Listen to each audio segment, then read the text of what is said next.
Islands. 5 young boys create a rescue trampoline. The first to run a marathon in under 2 hours. We have seen what we thought was unseeable. A relay of dogs will lead blind runner Tom Panic across the finish line. Nicolas Mahut lost in the French Open, but then his 7-year-old son ran onto the court to give his dad a big hug. Her and her sister have been heroes for many little girls out there. I want to thank my amazing mom. She's my hero. I love you. Exactly what I was thinking. When you are free to be you, it is the best feeling in the world. He's the Sully Sullenberger of pizza.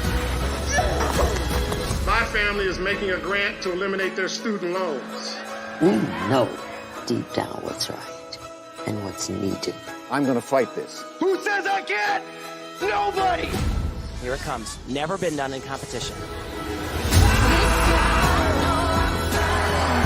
The category is love, y'all. Love! Use your heart, your courage and vision to fix, to heal, to empathize, to connect.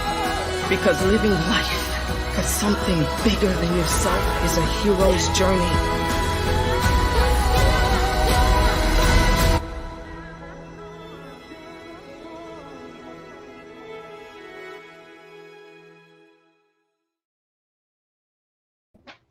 Hello, everybody. I'm Lisa Wisner, and I am so excited to be the host of this show, Power Up Hero. But I'm even more excited because I have a co-host. What's going on, Megan? How's it going? We're back. We're back. I know, we're back. Oh my gosh, Megan.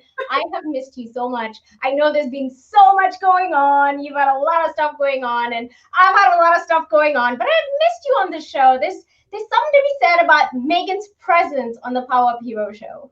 I've missed you guys. There's something about this entire show that energizes me for the rest of the weekend and going into the work week even. So I'm so glad to be back and putting it back in my routine and getting ready to power up. Well, I am excited because I don't know if you've met our guest today, but you've been part of the process of bringing together the community that I met this person from. So just to give y'all a little sneak peek, today we are celebrating and shedding a spotlight on Reverend Tracey Anderson-Tellado. And we're most excited, Megan, because you, Megan, are part of our TEDx community here in Corpus Christi, aren't you? The TEDx community is so amazing. Talk about a community of powerhouse people. It's TED. That is where it's at. And if you feel like you're part of that community, then you need to be joining us. And it doesn't even have to be that you're a speaker. If you want to be an organizer, if you want to be a volunteer, if you want to be a coach, there's so many things that you can do to just come and be part of this community and learn and grow and share yourself with other people. And share your voice, right? Like, what big ideas do you have that you want to spread to the world? So we can help you do that. So today we are shedding a spotlight on a hero. You know, our world more than ever before today needs more heroes, needs more people who are celebrated as strong leaders in our community. And this show is all about celebrating nominated heroes, just like TEDx is all about people sharing their voice. The Power Up Hero show is all about celebrating leaders who are really showing what it's like to get it all done. Because let's face it, living this life sometimes feels like you have to pull unimaginable superpowers from who knows where. So today, we want to pull those superpowers. I like to say, Megan always acts like she's got like her bow and her quivers, and her superpowers are ready to be shot where they need to go. And I love it. I love it. And so, Megan, today we're talking about an agent of change. We're talking about somebody who is a strong, celebrated leader in our community. And we're talking about a person who really, truly is living the life as the best version of themselves. Today, we are shedding a spotlight for Reverend Tracey Anderson-Tellado. Reverend Tracey is a wife, a mother, a minister, and U.S. Air Force veteran. Megan, I met Reverend Tracey on the TED stage. I literally had no idea who this person was. And when I met her, it was love at first sight, literally. She's magnetic in person. And so I cannot wait to read the rest of her bio, but just know, Megan, when you meet her in person, it's a whole other person, okay? Her energy is so magnetic. Tracy has served in pastoral capacities during her time in ministry and is currently the moderator-elect for the Southwest region of the Christian Church Disciples of Christ. She's an adjunct faculty member at the Stark College and Seminary in Corpus Christi and is in pursuit of her Doctor of Ministry at United Theological Seminary. In the community, Reverend Anderson-Tellado is part of the local ministerial alliance and is active with the YWCA and moderated their 14th annual Racial Justice Forum during the 2020 Martin Luther King Jr. celebration. And without any further ado, we welcome our Power Up Hero of Justice, Reverend Tracey Anderson-Tellado. Hello, hello. It's so nice to be here with y'all today, and especially after that enthusiastic introduction. And I'm like, who is that y'all are talking about? You're like, is there somebody else here in the room? I'm looking over my shoulder. Well, let me tell you, look all over. Whatever shadows you're casting, whatever light you're glowing on top of us, we're talking about all of you that's in that space you're at right now, all the versions of you that have done all the amazing things you do and continue to do. I just know that you are a light in this community, and so we couldn't be more proud to have you here with us to celebrate you as a hero, a power up hero in your life. Congratulations. Thank you so much. Thank you, Lisa. Thank you, Megan. I am honored. Thank you. I really appreciate it. Yeah, so with that, let's go ahead and get started with our line of questioning. So for those of you who are watching the show right now, you know how we do. We want you to be part of the show. So get in the comments, ask your questions, and give shout outs to us or to our guest, so that way you can be a part of this show. So our very first question for you, Reverend Tracey, is tell us a little bit about yourself. I know we gave a good introduction, but tell us what you do in service to the world. Well, honestly, I would simply tell you, I just do what I do. And you know, I am very interested, very invested in racial justice and racial equity. So I've served on panels concerning that. Actually, I didn't even put it on the bio, but I am the convener of our reconciliation committee for my region of our denomination. And so we are working on putting together training for the ministers within our region in terms of being anti-racist and pro-reconciliation. And so that's something that's very close to my heart. Really what I want to do is just focus on racial equity and also equity in education.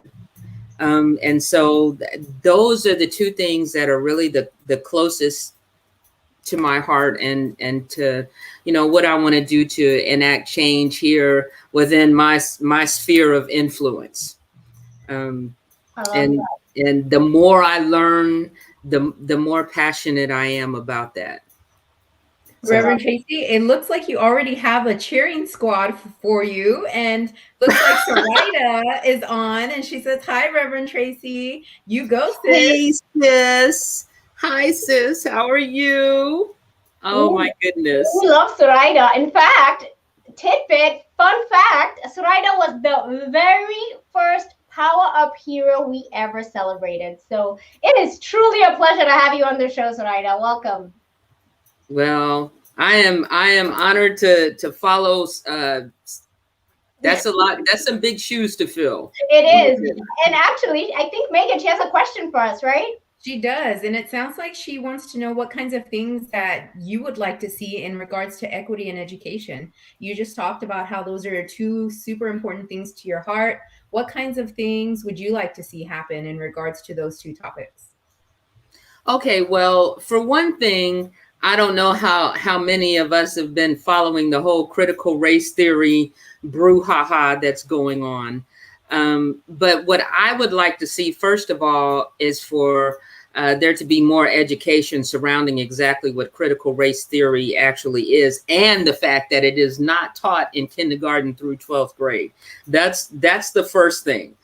Because critical race theory simply examines the systemic inequalities within the educational system and other systems. Now, this is college level stuff. This has nothing to do with K through 12. And in all honesty, what I would really like to see in education, and this is very personal to me, is a more culturally relevant education throughout the grades. And when I say that, I don't know how many people have thought about the fact, like I remember when I was in school and I was a kid in school, I was basically one of maybe 2 or 3 Black students within any class I was in. And so you have teachers who will make cultural references that were not germane to me. Now, this is a very small example. I think once when we were talking about math or something, and the teacher said, you know how you wash your hair every day. For whatever reason, she brought up washing your hair every day. And so I'm this little Black girl sitting here and I'm like, I don't wash my hair every day. Who are you talking to? You know, and so I went through the entirety of my school career listening to things that were not germane to my cultural experience. And so what I would like to see is the recognition that we need to have more culturally responsive education, because I'm getting tie-tongued because you're already getting me off somewhere. And the thing is, when we see ourselves featured, young Black, young brown children, young Asian children, any child, that's everybody, not necessarily, you know, I'm not trying to throw shade at our European brothers and sisters. What I'm saying is we all want to see ourselves, and when we all see ourselves, then it's helpful for us to learn. I would like to see within education more acknowledgement of people from the African diaspora and the contributions that they've made. I am so tired of the fact that, for the most part, all we hear about in terms of African Americans is that we were slaves, we were freed, Martin Luther King Jr., kumbaya. That's it. That's it. We're all equal now. Racism is in the past. This, that, and the third. None of which is true. So, I mean, and you can hear y'all gonna have to pull me back, because I can talk about this. I can hear it.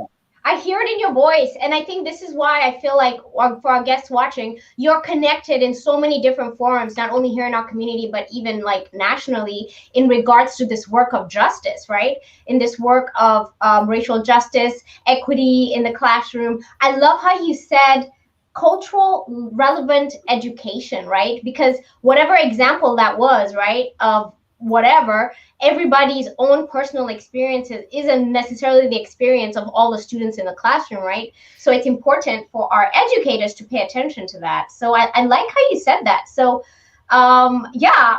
So now I want to go back to Tracey Anderson as a little girl. So let's just kind of go there, right? Like where did this come from? Let's talk about where you grew up. Did you grow up here in Corpus Christi? Tell us a little bit about your upbringing. Well, actually, I was a military brat. My father was in the United States Air Force. He actually spent 30 years in the military, in the Air Force. I like to joke that I started kindergarten in the Philippines, and I graduated from high school in England. And so I've been, I remember being in kindergarten. My kindergarten teacher's name was Miss Buno. She was Hawaiian, and we used to have a Hawaiian luau like periodically. I've just been all over the place. I've lived in different places within the United States. San Antonio, Omaha, Nebraska, Mississippi. When I went to high school in England. It's one of those things, when you look back on your life and you think that wow, this was just amazing, but at the time you weren't really thinking of it that way. I mean, because like, for example, in English, when 11th and 12th graders will study Shakespeare. When we studied Shakespeare, we went to Stratford-on-Avon. We saw his house, his birthplace. We went to go visit Big Ben. We went to the National Theater. There's an organization called the Model United Nations. So I went to The Hague in Holland with the Model United Nations. So I mean, but here's the thing. I spent the majority of my education recognizing that things that were taught weren't necessarily directed towards me. And it wasn't anything that I had language for or could articulate. But what I knew in my head was that when there were references made, they were not my references. And I would just have to glean what I could from whatever was being discussed. And I can tell you there were some pretty hurtful incidences too, where I was made very much aware that I was not of the majority. I mean, I'll tell you one real quick. Okay. I don't know if y'all remember, like when you were little kids and the school nurse would come and check for lice, and they would like line all the students up, and they would check your hair and do all this. And so I remember being a little kid, and of course, as little kids are wont to do, they like joke among themselves in the line as they're waiting. And so I said, "Oh, I hope I don't have lice or whatever." And the kid behind me said, "Well, you people don't get lice because you have so much grease in your hair, the lice slides out." And that's the kind of stuff that I had to deal with. And so, I mean, here's the thing. It's like, I just thought of that as part and parcel of growing up.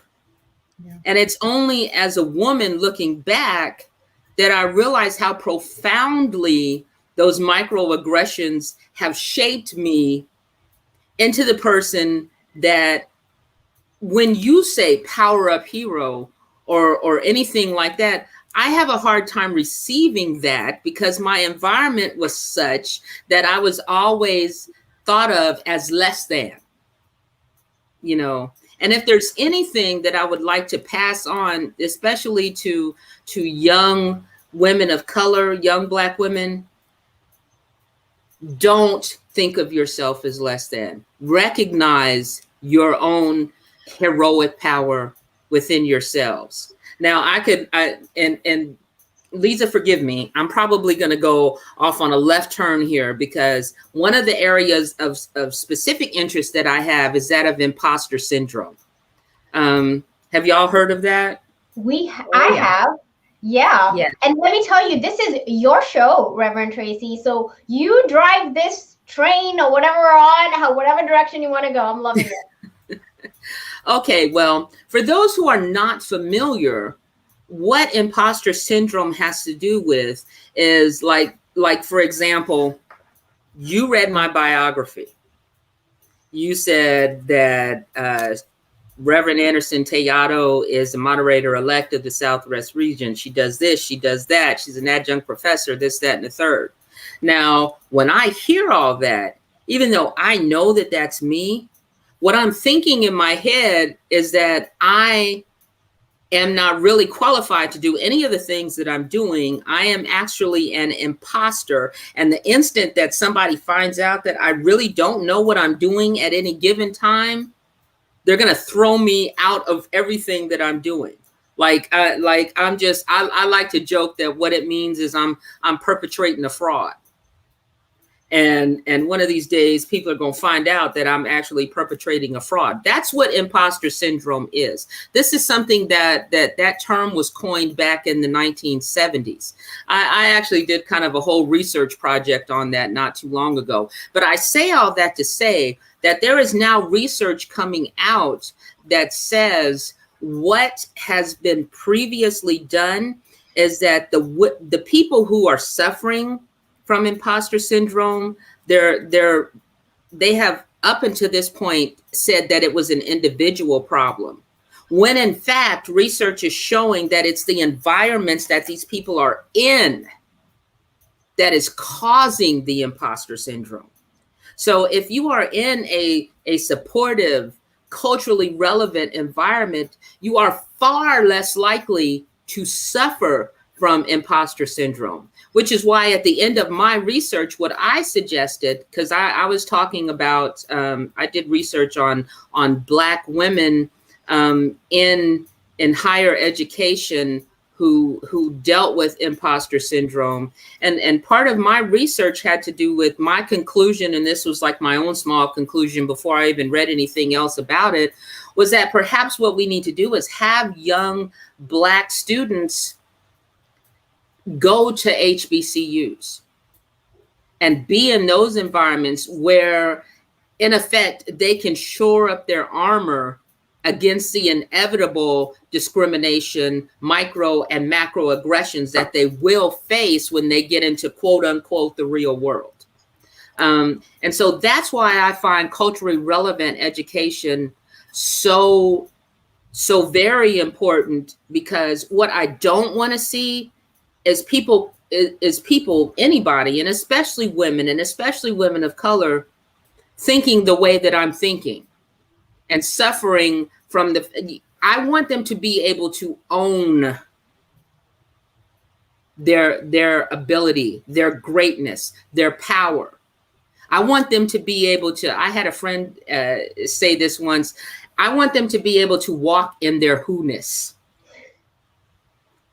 And I heard that and I loved it. And I'm still trying to learn how to walk in my who-ness, how to be the authentic, the best Tracey Anderson-Tellado that I can be, and the Tracey Anderson-Tellado that not only walks through doors, but holds them open for the people behind me and brings them forward too. Okay, I'm gonna take a breath now and let somebody else talk. Wow, Megan. I don't know if you're taking notes, Megan. I'm over here like, I feel like I'm on Audible, just like taking it in. This is a book. It's like you're writing a book for us. And we're on the chapter of imposter syndrome, right? My husband always says I need to write a book. You should. If nothing else, we're going to transcribe this episode and just, you'll have an ebook from it. So we want to thank Zoraida, Nonis, James for bringing it in. See what you did, Zoraida? Yeah. And by the way, she's all in the field, okay? So you're definitely hitting a nerve with all of us. I know, I don't want to speak for Megan, but I have been in a space with Megan where Megan has actually talked about the race that we are on, right? So I know Megan has talked a little bit about what it's like to be in a space where you feel less than. And in fact, Megan has won an award for public speaking based off of that topic. So, oh, wow. And I remember when Megan was giving that talk, I was getting emotional, right? Because it's like this feeling of, you know, when people don't feel their authentic self and they're really sharing from their heart, it affects everyone, right? So it's not good for our world if as humans, we are not celebrating each other and powering up each other, right? If we're not seeing each other as remarkable. So, yeah, I think it's so interesting to me now that I think about it, when people have lived this lived experience their whole life. And then you talk about, you know, the conversations that we've had and the things that I've talked about and shared with the world. And my lived experiences is that I grew up pretty safe. But for one instance, like one encounter changed that completely. And I can't even imagine what it's like for people to have lived this lived experience their whole lives. And so we have like two opposite spectrums, right? somebody who's lived this their whole entire life and that's their lived experience, and then somebody who grew up like in this pretty safe environment internally, I mean, and then all of a sudden that rug is ripped from under you and you're like, what in the world just happened? What is this? How do I move in this? What do I do with myself? How do I deal with everything that's inside of me that's happening right now? And how do I protect my loved ones? And so I think for many people, I think that's kind of where we're at now, even as a nation, is people are starting to wake up. And I'm so grateful and glad for pioneers like you, Reverend Tracey, and pioneers for like all of our TED family. There's so many people in the TED family who are working towards this movement. And I think you guys are really just paving the way for some of us who are now just kind of almost waking up and living some of this. And I think that a lot of us probably would not have an adequate roadmap had you not held the door open for us. So thank you. Thank you, indeed. Very well said, Megan. And so with that, I want to ask you a question, Reverend Tracey. We're calling you the PowerUp Hero of Justice. So tell us a little bit about what you think a hero is. Well, here's the thing. I really love the beginning of this show because you have so many different examples. Typically, we think of a hero as like a lone individual that comes in and saves the day. And actually, right as I was saying that, if anybody is around me long enough, they'll realize I will break into a movie or a song quote or a cartoon or something. And just when I said that, right in my head, I heard Mighty Mouse. Here I come to save the day. That's what I think of. That's what I have typically thought of as a hero. But see, what a hero is to me now is not somebody who is coming in always in the midst of a dire situation. A hero is somebody who wakes up and puts in the work every single day for a cause that they believe in. Even as the Frederick Buechner, the theologian, talks about where the world's deepest need and your deepest joy meet. And a hero will find that part of the Venn diagram and work on that and be part of the solution every day. They go to bat for that every day. And there are people like you, Lisa, like you, Megan, like all of the people who I met on our TEDx talk, who all, by the way, were absolutely amazeballs, and all real heroes. So I would say a hero is just somebody who goes and takes it to the mat every day, who lives life as well as they can possibly live it, who loves their families, who cares about their neighborhoods. All of that is heroic. I think so much of the time we try and glamorize and make stuff cosmic in scale. And what that does is it paralyzes people, because what they think is that, man, I can't do anything big and grand. And I'm when I say that, I'm talking about myself too. I can't do anything big and huge and grand. All I can do is what I can do. You know, and there are instances when people have said stuff to me that, you know, have changed the trajectory of my thinking about being a hero or being a role model or anything like that. Because I had somebody tell me once, like when we start the semester at Stark College and Seminary, typically we have a convocation. And so what that means is everybody comes in and their regalia, and the students are there and they're watching all the faculty process in and everything. And I had a student come and tell me that she was so moved at this Black woman processing in with all of these other people, because I'm the only one. And that she looked at me as a role model. And that just like blew my mind, because I'm like, I don't consider myself a role model. I just do what I do. It never even occurs to me that anybody else is looking at me in that way, because and this is the imposter thing going on too.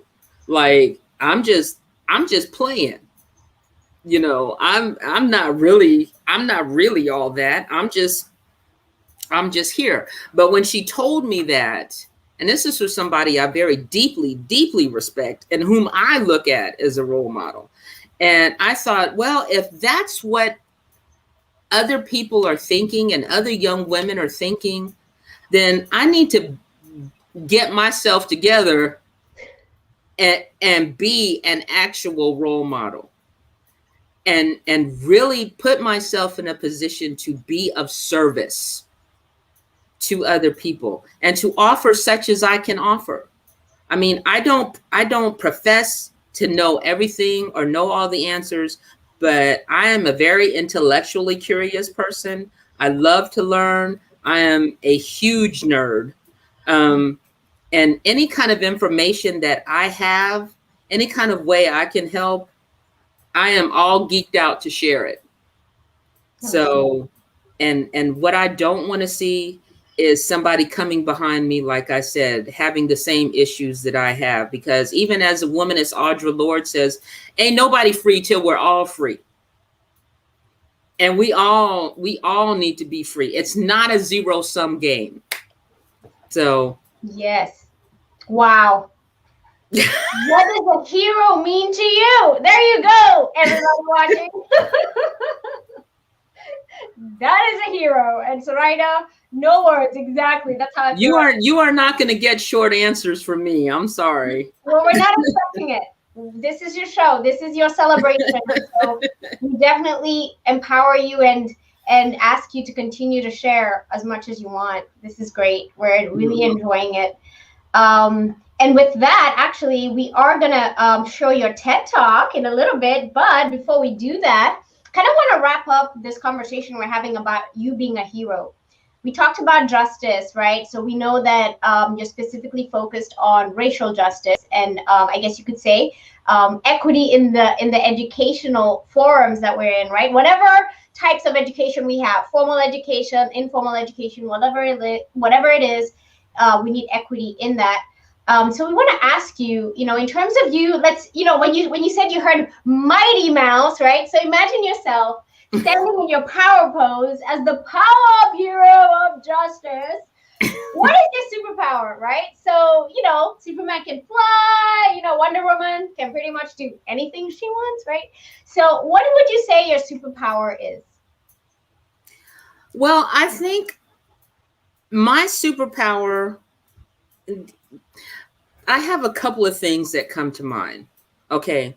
I believe, and I know we talked about how we're going to discuss some other things, but I'm going to bring this in real quickly. I think empathy is a very strong superpower that I have. And this is because within my life, I have gone through so many different experiences that, and this falls into my ministry too, that I can minister and I can be empathetic to any number of things in a way that other people cannot. So when I am passionate about racial equity, when I am passionate about educational, culturally relevant education, it's because I am coming from a place of empathy, because I know what it's like to be the one little kid in the class where everything that's being talked about has nothing to do with you. I know what it's like to come through education and not have had a teacher that looks like you. I know what that's like. And so I think that empathy for those situations makes me even more passionate and more willing to try and jump in and be part of the solution. And hear me, I am never, and I never have been the person that wants to be out in front. Somehow I seem to be some of the time, but it's never ever because I'm seeking it. And my other, I think the other superpower I might have is authenticity. And I say that to say, my friend Dr. Amy, who has also been featured on here, she told me that was a gift, that the same person you see talking to you is going to be the same person you run into at HEB or Walmart. I'm exactly the same everywhere I go. Now, I had not realized that was a gift. She told me it was a gift. I don't know how to be any other way. I'm not somebody, and also, and the reason for this is because I don't know if y'all are familiar with Paul Laurence Dunbar's poem, The Mask. Now, the mask in that sense talks about us as Black people who are forced to wear a mask as we walk around in our environments every day, and we're dealing with systemic racism and microaggressions and everything that we have to deal with. We literally have to put on this mask, whereas we are not able to be our authentic selves because it is not safe for us to be our authentic selves. Now, the reason that authenticity is so prevalent and so important for me is because I have made a point of attempting to dispense with the mask as much as I can, because quite frankly, it's exhausting. It's tiring to be somebody that you're not. Now, that might just be because I'm lazy. I don't know, but I refuse to keep putting on a mask and not being who I am. You're going to have to, this is what you get. What you see is what you get.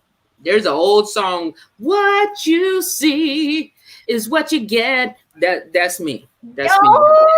Man, we even got some singing in there. Can I say Zoraida is so on top of this combo. She's totally like, even before you said authenticity, Zoraida is in there like, I know her superpowers.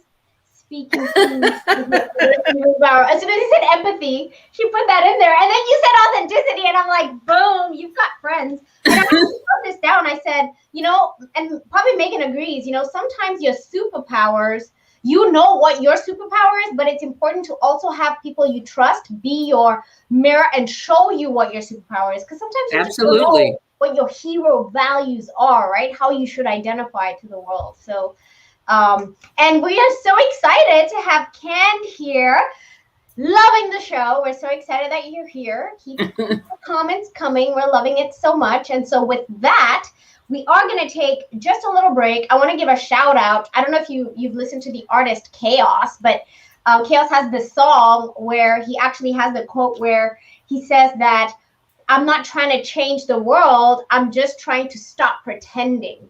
So this is that whole thing of, wow, I just want to live my life, like, can we just live our lives without having to pretend? And man, that'll preach right there. Just, so powerful. So when you were talking, I was just hearing that. So let's go ahead and give everyone a little preview to your TED Talk. So before I actually show the TED Talk, I want to mention that Reverend Tracey Anderson-Tellado was part of our community here in Corpus Christi, where she applied to be a TEDx speaker. And we were so excited to have Reverend Tracey as part of our speakers. Now, the talks are available on our website, which is TEDxCopark.com. Today, we're only going to be showing a short snippet of the talk, but you can always go and watch the full talk on the TED.com website. And so with that, we'll be right back in just a few moments.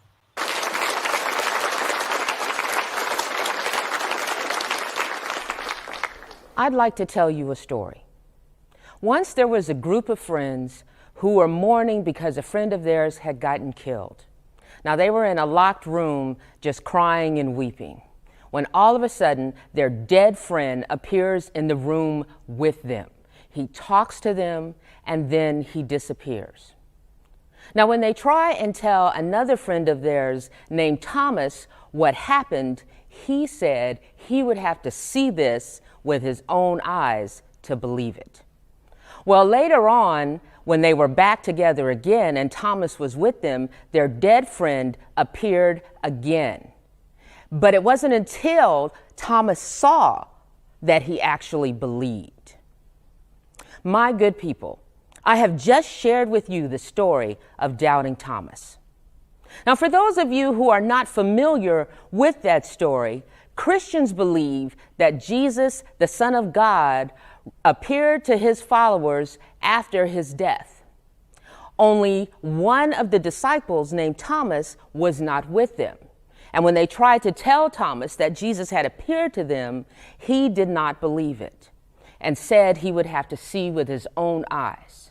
Well, he got the chance a few weeks later when Jesus showed up again, went to Thomas and told him to put his fingers in the holes in his hands and his hand in the wound in his side.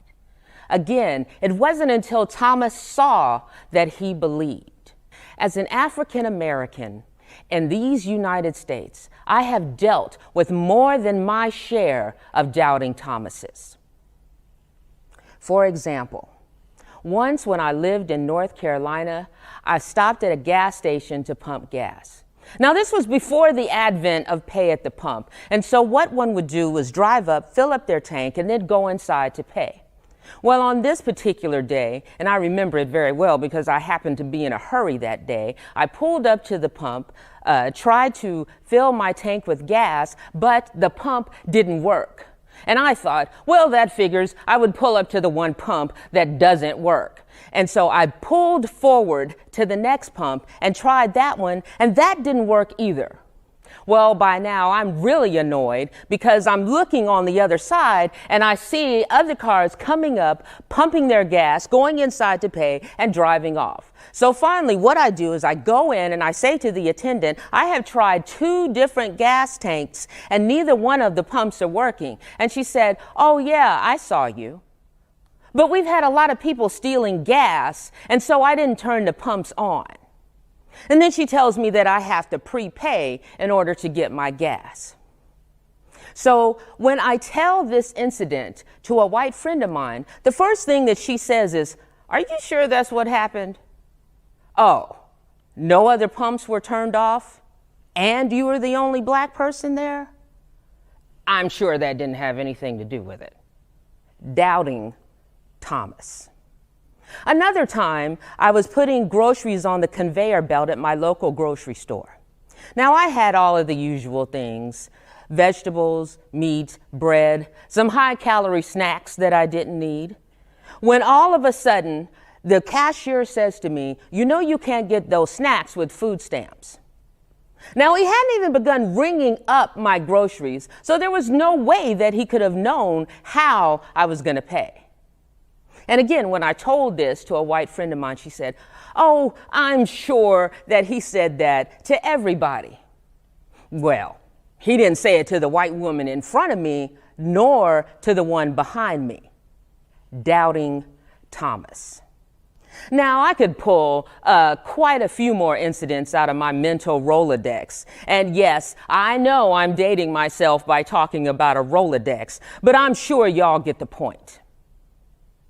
And in this past year, we have dealt with a global pandemic, a contentious election cycle, and an unprecedented racial reckoning. Now, this reckoning was precipitated by the murder of George Floyd by Officer Derek Chauvin, who knelt with his knee on Floyd's neck for somewhere around 9 minutes while he pleaded for air, and finally George died crying out for his mother. Now, this was not the first time such an incident had happened, and it certainly was not the last. But in this particular instance, this was caught on camera, a cell phone camera by 17-year-old Darnella Frazier, and broadcast to the world for all to see. And then all of a sudden, racial discrimination and police brutality became real, captured in living color for the entire world to witness. There was no way to spin it, no possibility of explaining it away.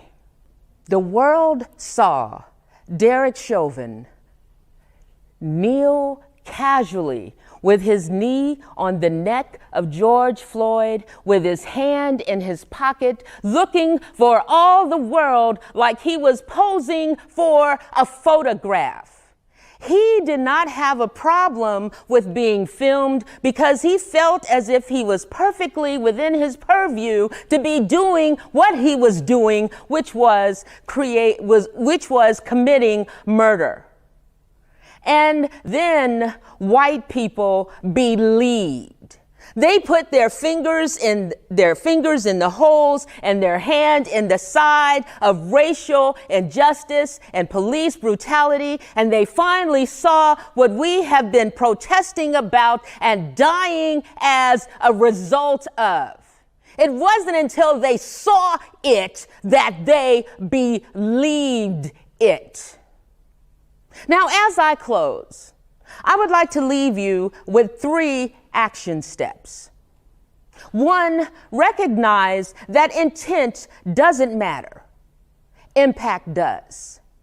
Unless one believe that I am merely an angry Black woman, just know that when we experience these things and then we have to defend ourselves, we become re-traumatized.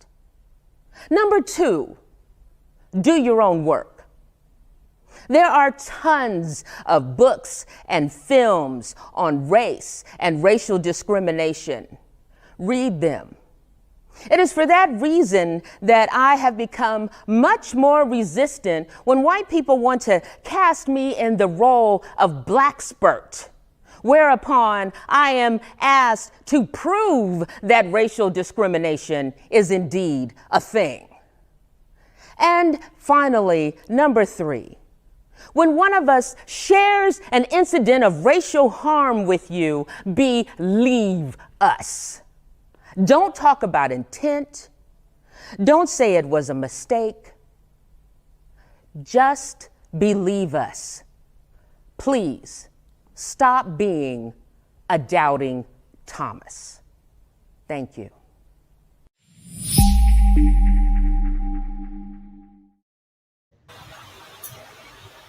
Wow.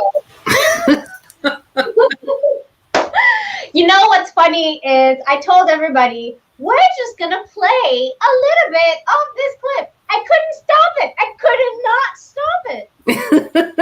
Oh. Well, it's a good thing it wasn't that long. Well, I love your talk so much. And honestly, I think the reason I love your talk, obviously, is because of how much power you bring into that talk. It's already just so clear that you're passionate about the topic. But the other thing I love about the talk is the action items that you give, right? And I don't know, I couldn't end it because I wanted people to get to the action items. That's probably why I didn't end it. So yeah, that definitely was my favorite part. I wrote them all down and I was like, wow, that definitely those are some action items to walk away with and follow up on. So we've got homework, everybody. We got homework. We do. Oh, and then, okay, so here's the thing. Oh, Soraya says we need shirts. We need a shirt that says. That is actually a good idea. Yeah. I would wear that shirt. Hashtag believe us. Yes. I like that. Yeah. And you know, sometimes when you think about these subtle acts of exclusion over time of not being believed that didn't happen. Did it really go like that? It's like, why are you not believing somebody's side of the story, right? Because you're not seeing it their way. So it's important to have empathy, right? One of your superpowers, and really see things from the perspective that you may not have because you haven't had that lived experience. So yeah, I'm loving it so much. So let's actually move straight into Fast 5 Finger Favorites. if you don't mind, we're going to have a little bit of fun with you, Reverend Tracey. And during this portion of the show, we ask all our guests who are watching to also share their favorites. We want to all learn from each other. So on Fast 5-Finger Favorites, Reverend Tracey, we're going to ask you 5 things, and we're going to ask you what your favorites are. So we're going to start right off the bat with, what is your favorite book? Okay. That could be into different categories, but the one book, well, first of all, that time travel again is my theme. And when you asked me my questions and I told you I was really deep off in time travel, like one of my favorite books, the heroine was back when I was into time travel romance books, like decades ago. The first one I ever read, the heroine was named Brienne, and that's actually what my daughter's name is, and that's where it comes from, is Brienne. But my favorite fiction book is called The Summer House by Jude Devereaux. That book actually has to do with 3 friends who run upon this woman who has the ability to send them back for 2 weeks into any 2 weeks of their past. And they have the opportunity to relive those 2 weeks. And then they come back to the present. And the book is about their experiences when they go back and relive those 2 weeks. I love that. I mean, sounds like a good movie. Megan and I all vibe on movies and shows, right? Yes. It is actually an amazing book. And even though it's like a work of fiction, it raises up so many different questions, because, and this is the reason I have such a fascination with time travel, is the fact, and you didn't ask me this, but my favorite poem is the Road Not Taken by Robert Frost. 2 roads diverged in a yellow wood, and sorry I could not travel both and be one traveler. Long I stood and looked down one as far as I could to where it bent in the undergrowth. And the reason that I love that poem is at the very end of it, it talks about, I took the road less traveled by, and that has made all the difference. And what I love about the theme with all of these is that, when you take a road, it just sends you on a different trajectory, because I believe that life is a tapestry. And the reason that I'm so fascinated with time travel is that you always go back. If anybody is anything like me, they will always go back and say, oh, if I had zigged instead of zagged. Oh, if I had done this instead of done that, things would be so much better. But maybe they wouldn't. Maybe they wouldn't. Because what I have figured out is that you cannot change one thing in isolation. Because if you change one thing, it changes everything, which is why I say my powers of empathy and all the things that I have gone through have made me who I am today. And so if you pull a thread, everything unravels. And so even though I would like to climb in my DeLorean and go back to like 1985 or different places, if I did that and I changed things and I came back, I wouldn't be sitting here talking to you today. I would be a completely different person. Which would make me so sad, because I want to know you in my life. So that's a long answer to my favorite book. And that's only my favorite fiction book. I love it.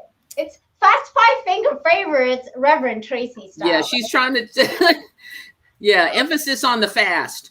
I love it. I love it. Well, you've just given me a book to go pick up, because it's always nice to have good recommendations. So the next question is, what's your favorite movie or something to watch? My favorite movie is The Matrix. Oh my gosh. I love The Matrix. I swear to you, there are any number of times when I'm convinced we're living in the Matrix at any given time. It's one of those movies where I can watch it and I will sit and watch that movie like I ain't never seen it before. Every time I watch it, and I always discover something different. And I love the questions that it poses as far as free will, and how Neo says he doesn't believe in that crap. Believe in predestination. I mean, he doesn't believe in that. He believes you write your own fate.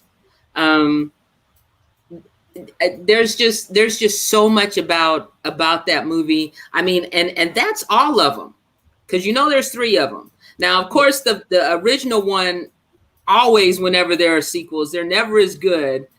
But the second movie, and I'm gonna go off on all this. I don't know how familiar y'all are with the movies. It's my favorite movie too. So are you serious? Yeah. Oh my God. So like the second movie with the Merovingian. Yes.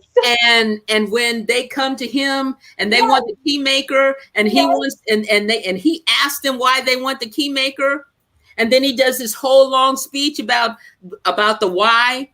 That she said to come to you. Yes. Come to me. But you come to me without the why, without power. This is what separates you from me, us from them. I absolutely love that, because that is the thing that we all need to be thinking about. We do what we do, but we have to know why we do what we do. Because if we don't know why, it's never going to work. I know why I am so passionate about racial equity, racial justice, educational equity, because of the effect that it had on me. That is my why. And so when you know your why, it's going to keep you putting one thing in front of the other. Okay. The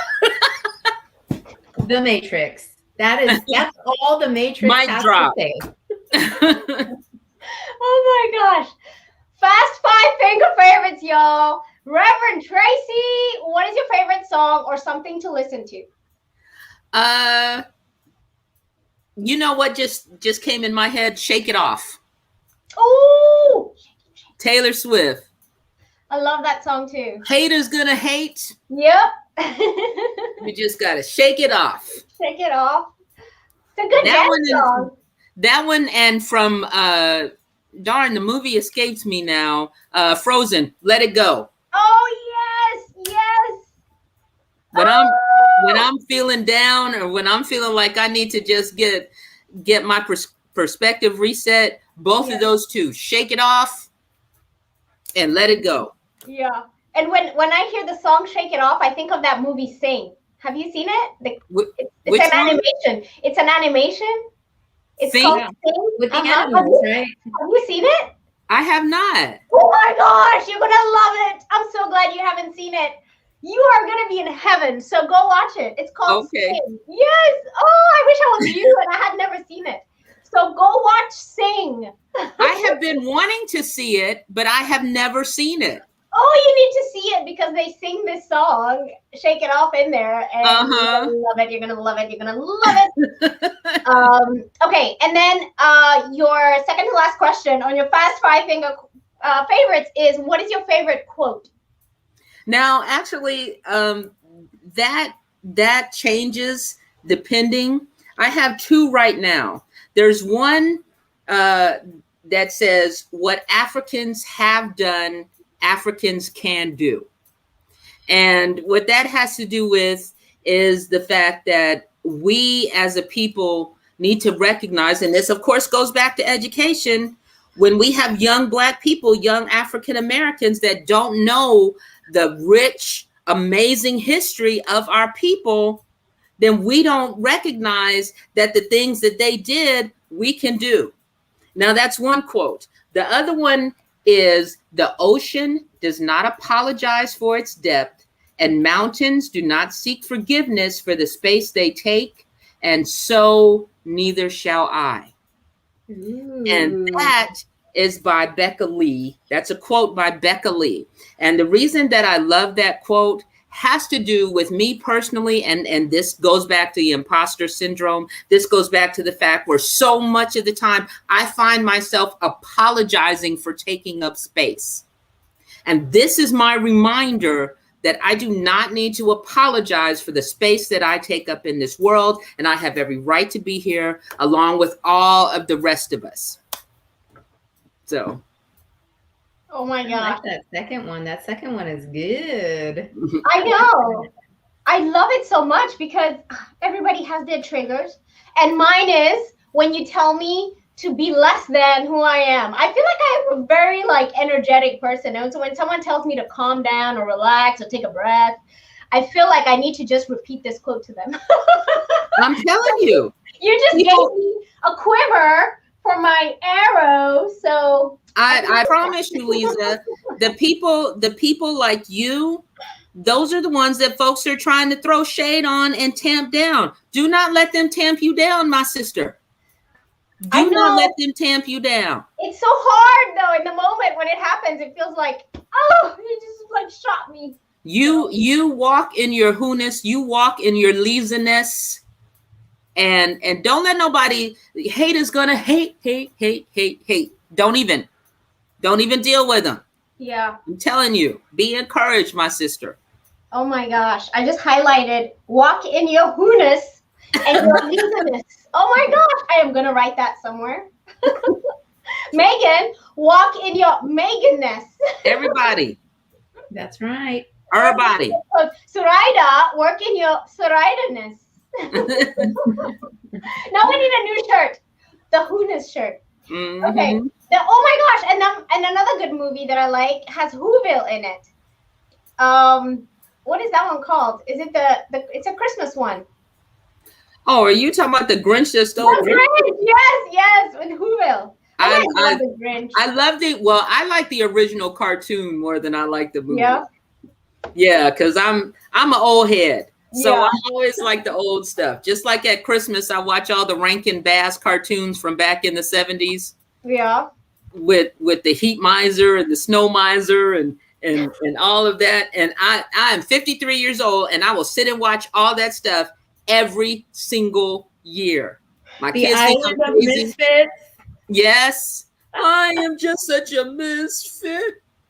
And I don't know what y'all are talking about, so you're gonna have to school me. So what is it called?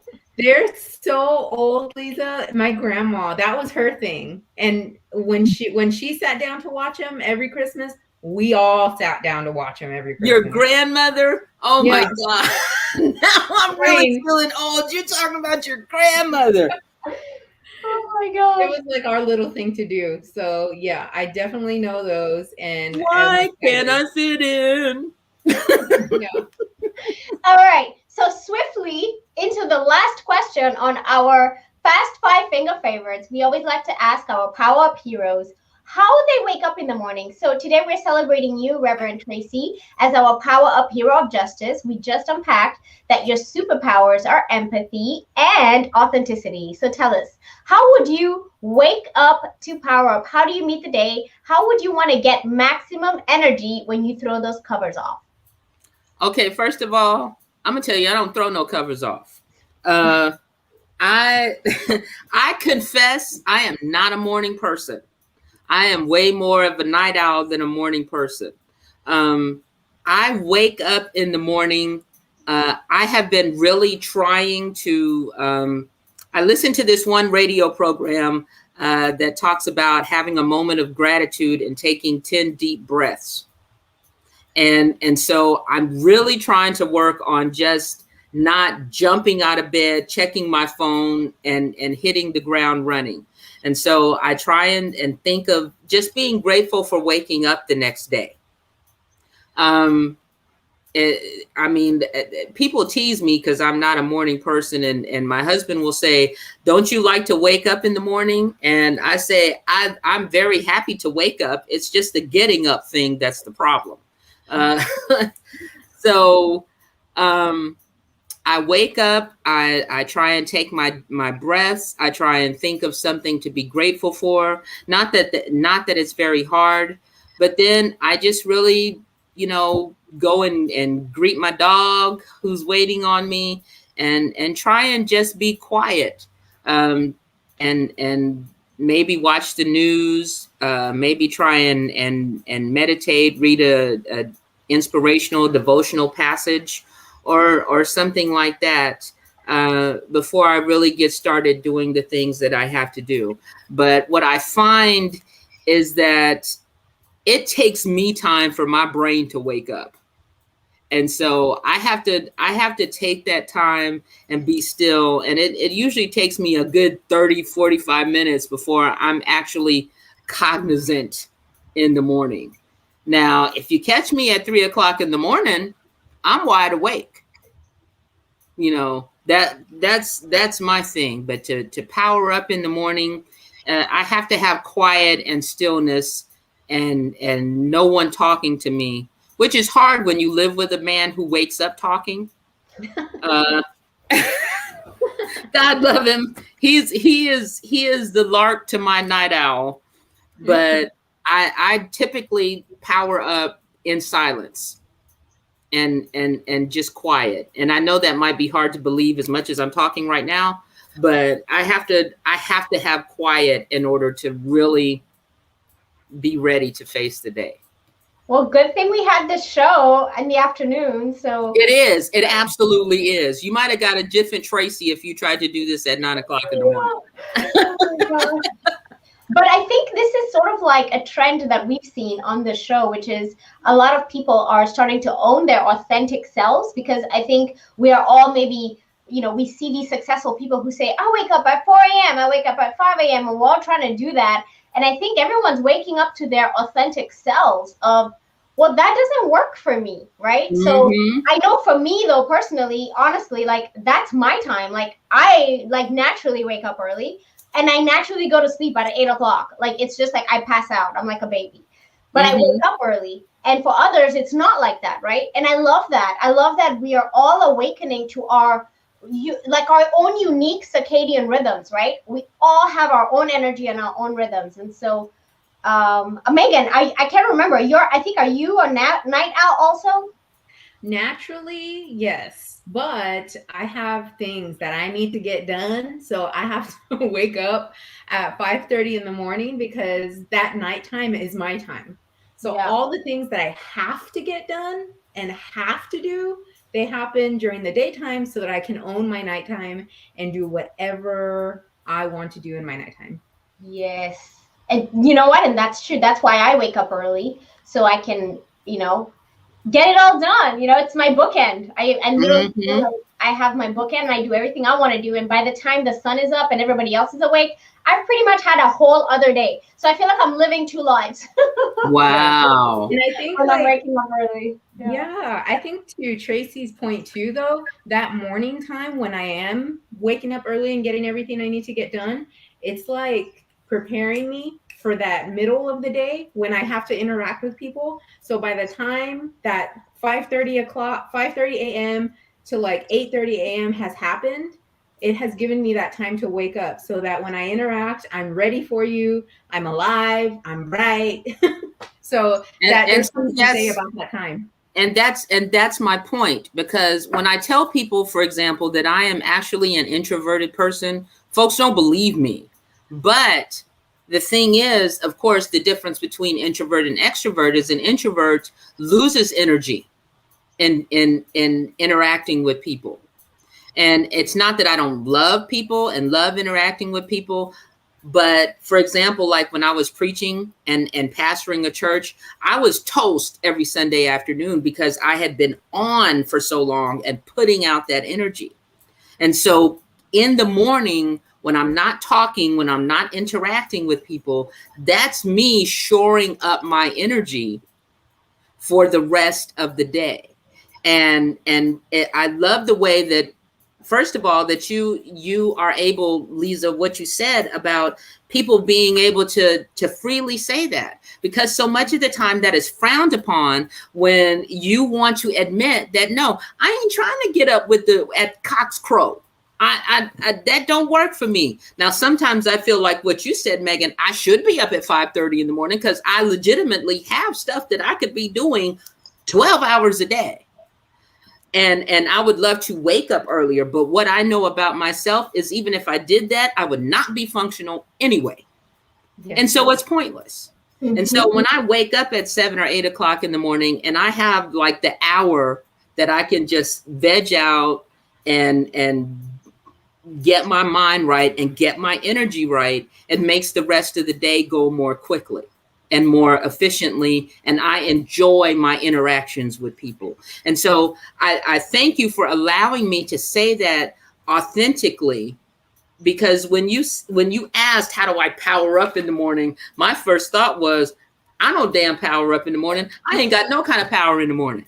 None. Yeah. So I'm glad that, and that was me being authentic and admitting that I don't jump out of bed first thing in the morning all full of piss and vinegar. That's not me. Yes. I don't do that. So yeah. And I don't either, but somehow or another I wake up early. And now let me tell you this, one of the things you did talk about was the efficiency, right? So if you force yourself to wake up, you're going to be running almost like on empty. So are you going to be efficient? Like, are you really sharp? Are you thinking clearly? Are you focused? You need to be focused. You need to be sharp. So take your time if that's what you need, right? So whatever it takes for you to power up, right? I always say it's like when you plug in your phone for energy, right? We all have our way that we need to plug in for energy. And speaking of that, I want to ask you, we talk about our power-up heroes being efficient and they use their time wisely because we know time is the most valuable resource in the world. So how do you use your time wisely? Do you have any hacks for us on efficiency? I'm going to tell you, I don't know if I do. Here's the thing about Tracy. I get done everything I need to get done. One thing that I have really had to start doing is making sure I write everything down.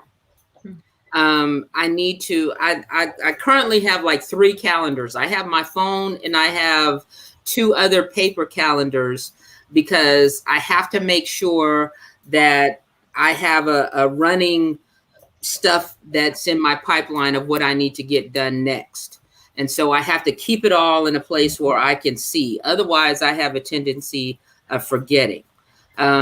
And one other thing that I like to do as far as using my time wisely, and this might be the equivalent of a child that has meat, vegetables, and dessert on their plate, and they eat the vegetables first. I tend to do the things that I like least first. So that's how that would be my hack. The things that I don't like to do or am not necessarily happy with doing. I mean, like even when I was in school and I'm still in school actually, but like reading that was not necessarily the reading that I wanted to do, I would call that eating my literary vegetables, so that I can get much like the old Houdini song. And I don't know how many of y'all are familiar with Houdini, but get to the good part. So when we're going to get to the good part. So I do that first so that I can get to the good parts of my day where I'm learning about things I want to learn about, when I'm talking to people that I can learn from, just doing the things that I'm more passionate about. So like, for example, if I have to pay bills, if I have to do like household stuff, clean, whatever, I'm trying to get all that stuff out of the way first before I get to the other more enjoyable parts. So that's how I manage my time. Love it. Yep. That's what we call eating the frog. Yes. Eat the frog, swallow the frog. Sometimes I feel like eating the frog. My frog is a pill and I'm just going to shove it down my throat. I don't want to do this report, but I got to do it. So exactly. Write a page, I don't have to do a 2 or 3 page paper. Just write it and be done with it. Doesn't have to be award-winning. Just write it. So, Reverend Tracey, before I know we're getting close and it's almost time, but this we're done actually. Yeah, this is my absolute favorite question, and I have to ask you before you go. So, as a superhero, you have amazing superpowers, but we all know that superheroes have kryptonite. There's some kind of weakness. There's always a challenge. So tell us, what are some of your challenges of being a superhero, and what are some tactics? We're all about the hacks and the tactics that you use to overcome those challenges or weaknesses. Of weaknesses, there are many. I guess what I would say is a weakness is my tendency to put myself at the bottom of my own list. And by that I mean I have a real problem with conflating self-care with selfishness. Mm-hmm. Mm-hmm. And I don't take as good a care of myself as I should. And by that I mean eating right, exercising, doing all of the things that sometimes as women we are actually taught to think is in fact selfishness. But there's a reason why it says on the plane, put your oxygen mask on first before helping others. And so I need to work on that. I think another weakness that I have goes in line with the whole empathy thing, which is that I have a tendency to wear my heart on my sleeve. And when I get hurt, especially when I'm trying to reach out and be empathetic or something like that, I take it very personally, even when it's not about me personally. Yeah. You know, and I have to always work on that, because I am an emotional person. I will cry at a Kleenex commercial. I've been known to do it. You know, if it's sad enough, I'll cry at a commercial. Same. And so people will exploit that. Yeah. And so that is a weakness that I am really working on, just because I remember this thing my mom used to say to me, which drove me crazy, because I would come home crying because people made fun of me or whatever, and she would say to me, people made fun of Jesus Christ. And I was like, oh my God, I wish you would stop saying that. I don't even understand that. That drives me nuts. But what I know now is that is the truth. You are always going to have people that are going to be throwing shade, that are going to be hating on you, no matter how much good you're doing or other people say that you're doing. People are trying to keep you from being you and your authentic self, which goes back to what you said, Lisa, when people will tell you to calm down from your wonderfully exuberant personality, which I love. So my weakness is paying too much attention to what people think of me instead of walking in my own authenticity, in my own who-ness. Sometimes you have to not worry about what other people think. What matters is what God calls you to do, or what God calls me to do. Yeah, you know, man. I realize that might not be or God or a higher power or whatever you want to call it. As a Christian, I'm going to talk about God as the one who orders my steps. And so it says in scripture, you should not fear man who can only kill the body, but fear God who can kill body and soul. And at the end of the day, that's who I have to answer to. So if you don't like me, you know, I'm kind of hurt by that. Yes, I'm going to admit it. But at the end of the day, I have to keep walking and doing what I need to do.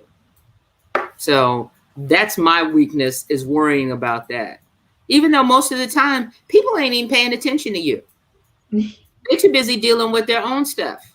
You know, I'm convinced people are looking at me and laughing at me. Ain't nobody even looking at me. That's true. So sometimes we're seeing it so clearly, and we're replaying the movie in our head, and everyone else has moved on. Exactly, because everyone else is the star in their own movie, and you are simply the co-star. Yes. And so when you're thinking that you are playing a starring role in their movie, you just the extra. Yeah. And so you need to worry about your own movie and being the star of your own movie. Yeah. Oh, okay. I know, I love it. So let's just move into the last question, and the last question has to do with your future. We always like to know where you're going with your life as a hero. So imagine yourself 5 to 10 years from now. What do you see? Okay, I actually have this written on one of my bulletin boards, and it says, in 10 years, I envision myself as a community leader and a facilitator of crucial conversations surrounding race and racial equity. Wow. Did you and I know you obviously, we didn't talk like in depth about asking you this question. So is that something you do? Do you write affirmations for yourself, or do you write visionary statements for yourself and put them up? I wrote like 2 years ago, when someone had asked me that. And so I wrote it out as a vision statement. And so a lot of the things that I'm doing now, I go back and I look at that. But yeah, I do. I write down quotes that I like. I write down ideas that I have in terms of things that I want to work on, in terms of things that I want to learn about. Like I was sharing with you before the broadcast, I have about 3 different bulletin boards with all kinds of ideas and dreams and things like that, that I go back and just kind of look and see how much of it I have actually done, if I'm any closer to certain things.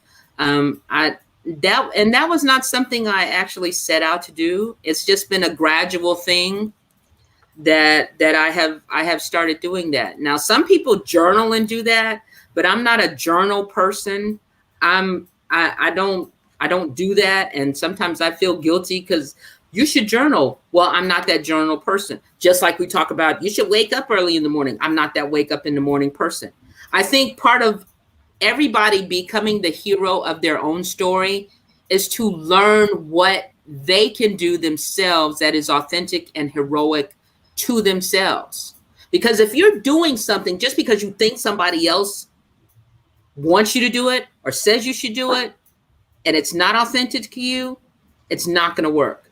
So what's authentic to me is all these little pieces of paper on my bulletin board that say all the different things that matter to me. And so that's where I see myself in 10 years. And I would like to think that I'm getting closer to that goal. I think I'm on the way. We are believing with you, Reverend Tracey. We truly are. And so in closing, we just want to ask you, all the people who are watching, we have a ton of people watching right now, so they may want to get in touch with you. So I know we talked a little bit about people finding you on Twitter, right? Mm-hmm. But how else can people get in touch with you if they want to raise their frequency? Because I think the energy in this space is palatable. So I would want to know, how can we get in touch with you? How can we follow you? Where do you preach? I know you're a minister, so where can we follow you? Well, actually, I am not preaching regularly right now. I'm always open to opportunities to speak or preach or anything, a venue that they might have. I absolutely love it. I am part of the Gathering, which is a womanist church in Dallas, Texas, online. I have preached there. You can follow me on Instagram at T67. You can follow me on Facebook at Traceys Anderson-Tellado. I'm there. You can slide into my DMs there if you want to talk to me. And I'm always open to meeting people and just chatting about whatever. I am also well, like I said, I have been part of the YWCA. I have been part of the Ministerial Alliance here in Corpus. Just all kinds of different things. I'm honestly not that hard to find. So, yeah, those are the 3. I haven't done TikTok. I haven't done any of that other stuff yet. But those 3: Facebook, Twitter, and Instagram. You can reach me on those. Oh, TikTok. It's like every time I hear TikTok, I'm like, another thing I got to do. And then I haven't even gotten on TikTok and now everyone's on Clubhouse. And I'm like, oh my God. I'm not on that either. Apparently I'm not, I hear you have to be invited to be on Clubhouse. Yeah, I'll invite you then. I just don't know. Okay, because ain't nobody invited me. So. Yeah. Yeah, well, I can invite you. I'm on there, but I very rarely go on there. I know we have some friends who are very good at it, so they can teach us. Mhm. So thank you so much, Reverend Tracey. We really appreciate your time, all your knowledge. I know we have completely extended the time of this show, but we want to thank you for the extension of your time with us, and the knowledge that we have gained is, I guess, invaluable. Like, I just thank you so much, not only for being a hero, but also for sharing so authentically with us today. Well, thank y'all. I have so enjoyed this. This has been an amazing. You said interview, but I think it's just been like a really great conversation, and I have just enjoyed every single minute of it, because when you see me doing all this, you know I'm enjoying myself. Okay. And so I have thoroughly enjoyed every bit of it, and thank you so much for having me. So glad. And Soraya also wants to say thank you. Thanks for hanging in there, Soraya. My sweet sister. Yes, I was going to say she's been here from the beginning. So I love you. And most definitely, thank you for being you. You inspire and you open others to the truth. Love you. And I love you right back, babe. Watching and wondering, why am I reading everything? That's because this show is also a podcast. So some of our audience actually listens to this show. So we have to be aware and read everything that's happening here on the PowerUp Hero Show. Thank you, Reverend Tracey, and we will see you next time. Thank y'all. Bye. Bye. Megan! Lisa, thank you for letting me ask that last question, because I need to know what the hacks are for beating the challenges when they come. Let me tell you, Megan. So first of all, Reverend Tracey, okay? Yes. And the energy, I saw that energy virtually, because when we were preparing for her TED Talk, we did it all virtually. I had met her in person. Yeah. And then here she shows up, and I didn't even tell you, Megan, the energy. Like, I don't even know how to explain it. You know when people say love at first sight? Like, yes. I know I have my loving husband, Mr. Wisner, love of my life, my everything. But there's something about Reverend Tracey. I'm just saying. Like, yeah, I completely can see why you feel the way that you feel. I could listen, like this mentor Miyagi feeling that I get from sitting with her and listening to her. She has a lot to share, a lot of knowledge to share, a lot of wisdom. And I love, love, love how she just shows up as herself and doesn't care, you know, just be you, do what you do. And I think sometimes we get so caught up in trying to be who we think everybody else wants us to be, or who we think our social media needs to see, or what we think our brand needs to look like. And, you know, if you just show up as yourself, then all of the rest will take care of itself. Yes. You know, like this whole thing, I think the way I feel right now, it was like a little bit of reclaiming my power, if I could say, my who-ness. And I mean, pardon me, but shutting down the haters, right? So I really feel like this entire show, we're going to bring in the matrix, right? So let's think about the whole matrix and thinking about ourselves, freeing ourselves and detaching ourselves from this system of feeling like every single day we have to live up to somebody's expectations. And so I feel like that's what Reverend Tracey represents, right? Freeing ourselves from other people's vision of ourselves, not being victims, right? And you know, one thing we didn't ask her, Megan, was she has had a global experience, right? So we're not talking about somebody who just grew up in one town or one city, like globally, right? And so I would have loved to just vibe on that, right? The cultural context of the experience that she has had, and whether, you know, whether in the US she felt the same way as she felt in other countries. Yep. I 100% agree. A lot of the things that I wrote down, I loved in her TED Talk, racial reckoning. Whoa, that was powerful. What are we going through right now? Oh, racial reckoning. Okay. Say no more. I understand completely what you're saying. Like, that's all you need to say. Yeah. And then I love the 3 walkaways. Intent doesn't matter.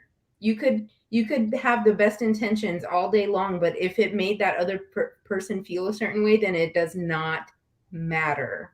what your intent was, right? Yes. Do your own work. Believe us. Ooh, you want to be an ally. All you allies out there. Yeah.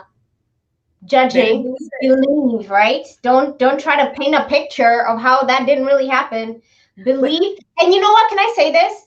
Yeah. Even though your perception is different, that person is living the experience they're sharing with you. So have a feeling for the person, love the person enough to believe them that that's how they felt about the situation. Yeah. I wanted to ask her too, like on the opposite end of the spectrum, do you ever do that to yourself where you're like, did that just happen? Or maybe they didn't mean it that way, or maybe what they were trying to do. And sometimes you walk away from the situation and what happened really did happen. And it really was a microaggression, or it really was an attack on you and your race or ethnicity. And you walk away like convincing yourself out of it. You know, that happens.